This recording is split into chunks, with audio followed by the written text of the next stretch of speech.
Olá pessoal, eu sou o Sávio Demais, cientista político, mestre, doutorando em ciência política na USP e editor da newsletter Despolarize-se, de longe a melhor newsletter de política do Brasil. E nesse vídeo eu quero pensar com vocês sobre escândalos de corrupção e o que eles revelam sobre o sistema político brasileiro. Um exercício pensando questões empíricas para a gente pensar algumas teorias explicativas do próprio Brasil. Em vez de perguntar apenas quem roubou, melhor é tentar compreender quais estruturas institucionais, incentivos políticos e relações entre Estado e mercado tornam certos esquemas possíveis. Escândalos não são importantes apenas pelas ilegalidades que revelam, mas porque ajudam a enxergar o funcionamento real do sistema político. Por isso, casos como o Mensalão, o Petrolão e, mais recentemente, as discussões em torno do Banco Master são tão relevantes para pensar o Brasil. Cada um deles expõe aspectos distintos da organização do poder político e econômico do país.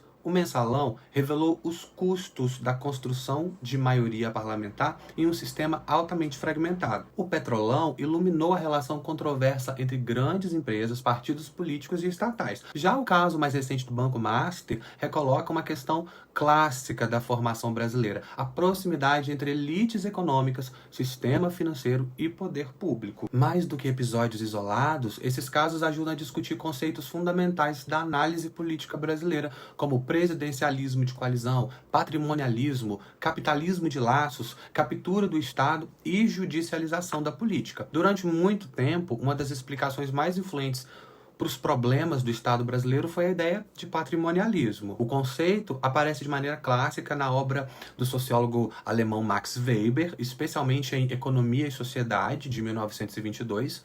O Weber utilizava o termo patrimonialismo para descrever formas de dominação em que não existe separação clara entre patrimônio público e patrimônio privado. O governo administra o Estado quase que como extensão da sua própria casa, distribuindo privilégios pessoais, favores e posições de poder a aliados. No Brasil, esse conceito de patrimonialismo ganhou enorme influência, principalmente através de Sérgio Buarque de Holanda, em Raízes do Brasil, um livro que ele lançou em 1936, e depois também com Raimundo Fauro, em 1958, quando ele lança Os Donos do Poder, duas obras clássicas. O Fauro argumentava que a formação do Estado brasileiro produziu um estamento burocrático que controlava o aparelho estatal de forma relativamente fechada, usando o Estado como instrumento de reprodução de privilégios. Essa interpretação marcou profundamente o imaginário político brasileiro. A ideia de que o país possui uma tendência histórica à confusão entre público e privado tornou-se quase um senso comum. Boa parte do debate contemporâneo sobre corrupção ainda depende,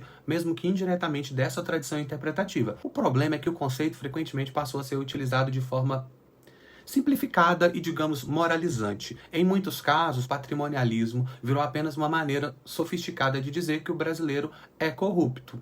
Isso empobrece bastante a análise. A ciência política contemporânea tende a trabalhar menos com explicações culturais amplas e mais com incentivos institucionais concretos. Em vez de afirmar que o Brasil seria naturalmente patrimonialista, herdeiro direto de uma tradição iberista inevitável, muitos autores passaram a investigar como o desenho do sistema político brasileiro produz mecanismos específicos de negociação, distribuição de recursos e formação de coalizões. É nesse ponto que o conceito de presidencialismo de coalizão se torna central. O tema foi formulado pelo cientista político Sérgio Abranches, no artigo Presidencialismo de Coalizão, o Dilema Institucional Brasileiro, de 1988. Abranches observou que o Brasil combina três elementos particularmente complexos: presidencialismo, multipartidarismo e federalismo. Presidentes são eleitos nacionalmente, mas raramente conseguem maioria parlamentar com seus próprios partidos. Para governar, os presidentes precisam montar amplas coalizões, alianças envolvendo dezenas de partidos, grupos regionais e interesses distintos. Esse ponto é fundamental porque altera completamente a maneira de interpretar escândalos como o Mensalão. Durante anos, o debate público apresentou o caso apenas como evidência de degeneração moral de um governo específico, o do PT. Mas o episódio também revelou algo estrutural: o enorme custo político de produzir governabilidade em um sistema extremamente fragmentado. O governo Lula chegou ao poder em 2003, sendo eleito em 2002, sem possuir maioria consolidada no Congresso. O PT havia sido historicamente um partido de oposição e possuía pouca penetração em setores importantes do sistema político tradicional. A construção de estabilidade parlamentar exigia negociação permanente. Isso não significa justificar a corrupção de maneira nenhuma. Significa apenas reconhecer que esquemas lícitos frequentemente emergem em ambientes institucionais específicos. O sistema político cria incentivos para a corrupção. Partidos precisam de recursos. Parlamentares precisam entregar benefícios regionais para sua base. Governos precisam formar maiorias. E campanhas eleitorais exigem financiamento constante.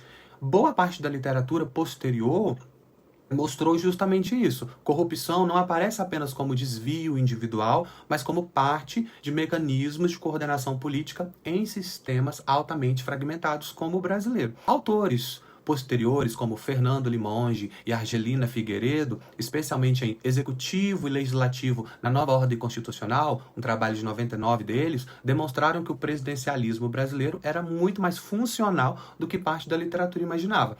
Presidentes conseguem aprovar agendas importantes porque possuem forte capacidade de coordenação institucional. O problema é que essa coordenação frequentemente depende da distribuição intensa de recursos políticos. Com o tempo, o próprio mecanismo de construção de coalizão foi mudado. O mensalão aparecia ligado sobretudo à lógica parlamentar clássica, apoio legislativo, partidos, sustentação do governo no Congresso. Já o petrolão, ele é um outro exemplo importante para a gente pensar as questões que nós estamos conversando hoje, porque ele revela a articulação entre sistema político, grandes empreiteiras e empresas estatais. O Petrolão foi o que deu origem à Operação Lava Jato, que transformou a Petrobras num símbolo máximo de corrupção brasileira. A gente precisa de um vídeo só para falar da Operação Lava Jato. O mais importante aqui, analiticamente, não é apenas a existência de propinas, que foi o grande motor do Petrolão. Era o tipo de relação entre Estado e mercado que o escândalo revelava. Ao longo dos governos petistas, especialmente durante os anos de crescimento econômico acelerado,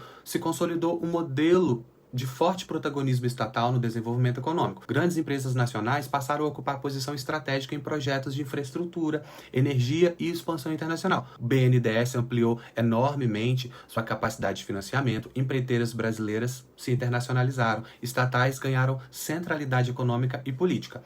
Parte importante da literatura descreveu esse modelo como uma forma de capitalismo de laços. O termo aparece fortemente associado ao economista Sérgio Lazzarini em Capitalismo de Laços, a obra dele de 2011. A ideia central é que o capitalismo brasileiro frequentemente funciona através de redes densas de proximidade entre empresários, bancos, fundos públicos, burocracias estatais e partidos políticos, tudo junto e misturado. Nesse modelo, o acesso ao Estado se torna vantagem econômica decisiva. Crédito subsidiado, contratos públicos. O Petrolão revela justamente os limites e distorções desse arranjo. As empreiteiras não eram apenas empresas corrompendo políticas individualmente. Elas estavam profundamente integradas a um modelo de desenvolvimento em que grandes grupos econômicos dependiam de relações privilegiadas com o Estado. Em troca, partidos políticos utilizavam contratos públicos para financiamento eleitoral, manutenção de coalizões e reprodução de poder. Novamente, isso não significa afirmar que a corrupção seja consequência inevitável do desenvolvimentismo ou da presença estatal na economia. O ponto é outro. Determinadas formas de articulação entre Estado e mercado criam oportunidades específicas para captura institucional. O interessante é que o caso do Banco Master, que é bem mais recente, parece indicar uma transformação adicional desse processo. Enquanto o mensalão e o petrolão estavam fortemente ligados à política partidária tradicional e às grandes estatais, o Banco Master recoloca o sistema financeiro no centro da discussão. O debate deixa de girar apenas em torno de empreiteiras, de contratos públicos, de uma crítica ao desenvolvimentismo e passa a envolver crédito, garantias, operações financeiras, relações entre bancos privados, mercado, iniciativa privada e o Estado no meio disso tudo, né? Isso é importante porque revela novos desdobramentos do próprio capitalismo brasileiro. A financiarização da economia alterou profundamente a dinâmica do poder econômico nas últimas décadas. Bancos, fundos, ativos financeiros, operações de crédito passaram a ocupar posição cada vez mais central na organização da riqueza. O Estado continua importante, mas sua relação com o setor privado se torna mais mediada por mecanismos financeiros sofisticados. Ao mesmo tempo, permanece uma característica histórica da formação brasileira: a dificuldade de separar completamente interesse público e interesse privado nas relações entre elites econômicas e o aparato estatal. Nesse sentido, o caso do Banco Master talvez revele menos uma ruptura e mais uma atualização do velho problema brasileiro da captura do Estado. Outro ponto importante é perceber como grandes escândalos alteraram também o papel do judiciário na política brasileira. O Mensalão já havia produzido enorme fortalecimento institucional do Supremo Tribunal Federal. O julgamento televisionado transformou ministros do STF em protagonistas políticos nacionais. Pela primeira vez, parcelas expressivas da população passaram a acompanhar decisões judiciais quase como eventos políticos cotidianos. Com a Lava Jato, esse processo se aprofundou radicalmente. Juízes, procuradores, delegados passaram a ocupar espaço de enorme protagonismo público. O combate à corrupção se transformou em eixo central de legitimação política. A figura do juiz anticorrupção ganhou status de herói nacional para parte importante da sociedade, como foi o caso do juiz Sérgio Moro. A própria Operação Lava Jato reorganizou fortemente o sistema político brasileiro nos últimos anos. Existe um Brasil antes e depois da Lava Jato. Ela contribuiu para o colapso do sistema partidário surgido após a redemocratização, prejudicou grandes empresas nacionais e enfraqueceu profundamente alguns partidos tradicionais como o PT, abriu espaço para a ascensão de novos atores como o bolsonarismo. Isso mostra que a corrupção nunca é apenas categoria jurídica, ela também funciona como categoria política.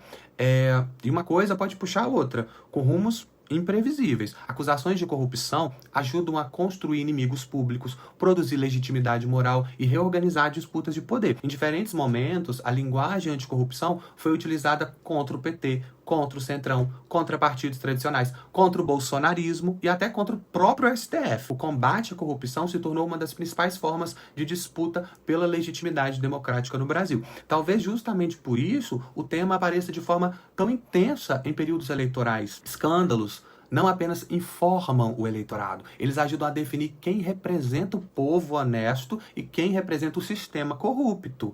É o clássico da ideia de populismo, né? Mas existe uma ironia importante aí. Muitas vezes, lideranças que ascendem prometendo destruir o sistema acabam reproduzindo mecanismos muito parecidos de negociação política, distribuição de recursos, construção de coalizões. Isso ocorre porque o problema não está apenas nos indivíduos, está também nas estruturas institucionais do presidencialismo multipartidário brasileiro. No fundo, Mensalão, Petrolão, Banco Master talvez revelam uma mesma questão central. A democracia brasileira continua profundamente dependente da forma como o Estado, mercado e sistema político negociam recursos, poder e governabilidade. Enquanto o debate público continuar tratando corrupção apenas como falha moral individual, mobilizada em tempos eleitorais, dificilmente conseguiremos compreender por que esses escândalos continuam se reaparecendo e se repetindo de novas formas, com novos atores. A questão talvez não seja simplesmente por que a corrupção existe no Brasil. A questão mais difícil é entender como o próprio funcionamento do sistema político produz continuamente incentivos, oportunidades e mecanismos que tornam esses escândalos recorrentes. Enfim, eu espero que você tenha gostado desse vídeo. Se você quiser fazer uma contribuição via Pix ou Wise, se você for de fora do Brasil, meu Pix é meu e-mail, que está aparecendo na tela. O Wise também está aparecendo na tela. Também eu quero te convidar a fazer o meu curso de Introdução à Política, clicando no link quando ele existir, porque no momento que eu gravo esse vídeo, o curso ainda não saiu, mas ele vai ser lançado muito em breve. E eu espero que você faça e goste bastante. Siga eu, Sávio Demais, nas redes sociais, siga a Despolarize-se e até o próximo vídeo.